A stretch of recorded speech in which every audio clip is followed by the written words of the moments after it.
अंतर परिवर्तन।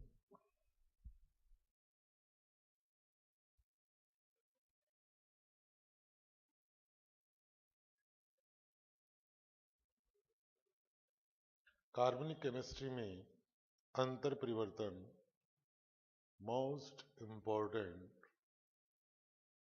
पद है। अंतर परिवर्तन के द्वारा हम किसी भी अभिक्रिया का एप्लीकेशन या उपयोग सीखते हैं। सबसे बेसिक अंतर परिवर्तन है मीथेन से इथेन,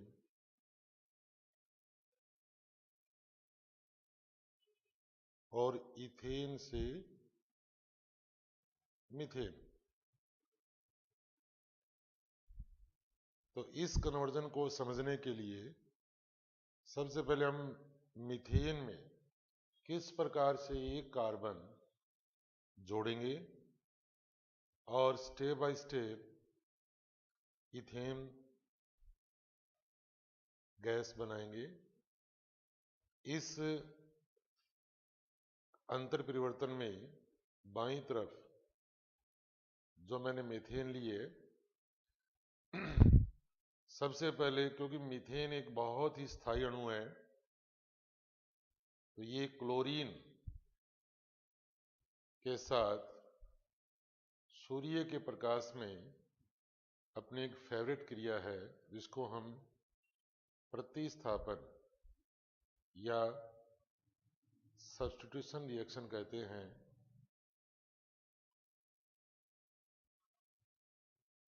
देता है और परिणाम स्वरूप CH3Cl यानी क्लोरोमीथेन बनाएगा।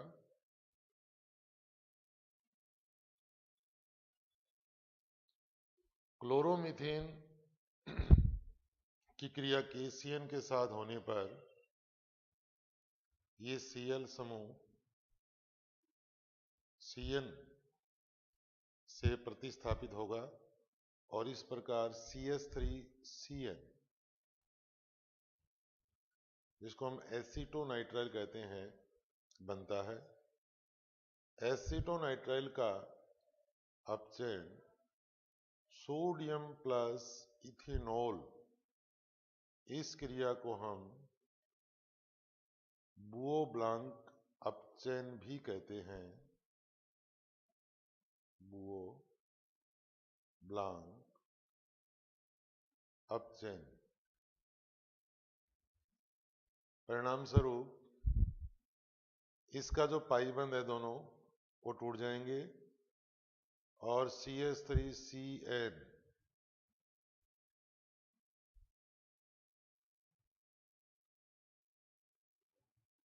CH3CH2NH2 में परिवर्तित होगा और इथेन एमीन बनेगी।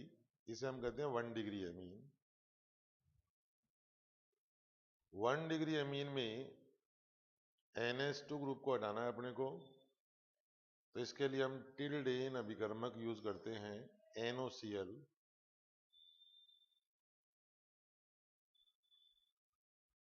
और ये NH2 ग्रुप को हटा करके यहाँ पर Cl समूह जोड़ देता है, जिसे क्लोरोइथेन बनती है। और फिर इसका अपचयन जिंक कॉपर प्लस मीथेनॉल से करने पर Cl का प्रतिस्थापन H से होने पर इथेन बनती है।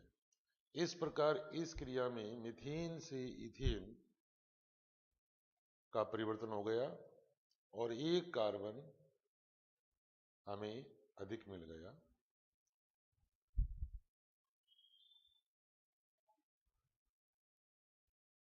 अब हम इथेन से मीथेन कन्वर्जन करते हैं और इस स्थिति में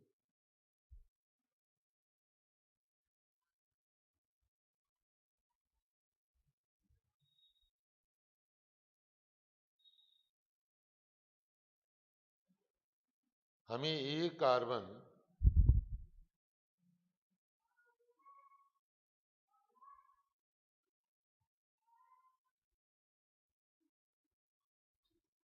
कम करना है, तो सबसे पहले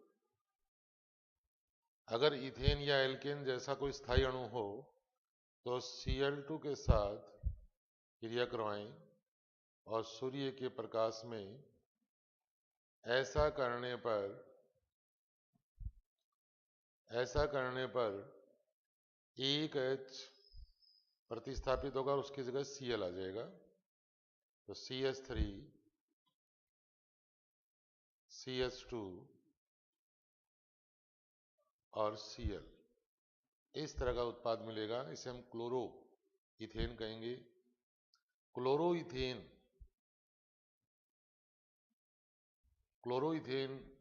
को एल्कोहल में बदलना बहुत आसान है, अतः इसे एल्कोहल में बदलने के लिए जलीय या एक्वस KOH क्रिया करवाएंगे।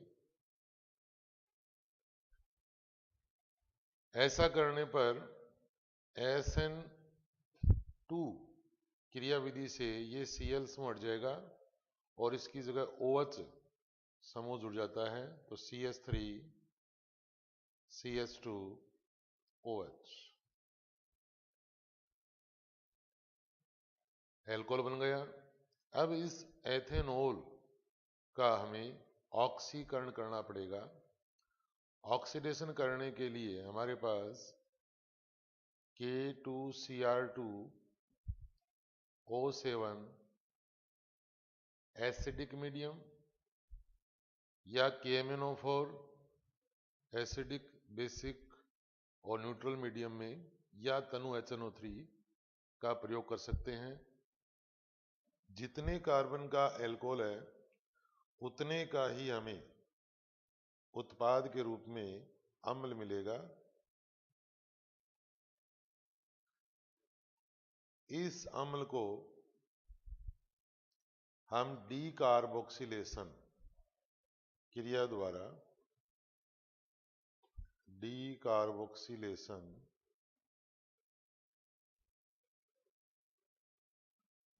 यानी इसमें डी मीन्स डिलीट करना, कार्बोक्सी मीन्स COH ग्रुप, हमें COH ग्रुप को रिप्लेस करना है। तो CO2 ग्रुप निकालने के लिए soda NaOH plus lime CO का यूज करेंगे। पूर्ण क्रिया को हम डीकार्बोक्सिलेशन या विकार्बोक्सिलीकरण कहेंगे और ये CO2 यहाँ से गायब हो जाएगा और CH3H यानी मीथेन प्राप्त होता है। इस प्रकार दो कार्बन से हमें एक कार्बन का उत्पाद प्राप्त होगा। ध्यान रखें, जब भी किसी क्रिया में हमें कार्बन कम करना हो तो पहले अम्ल बनाने की सोचें, अम्ल से पहले एल्कोहल की सोचें, क्योंकि एल्कोहल से अम्ल बनाना आसान है। तत्पश्चात ये क्रिया में एक कार्बन कम हो जाएगा।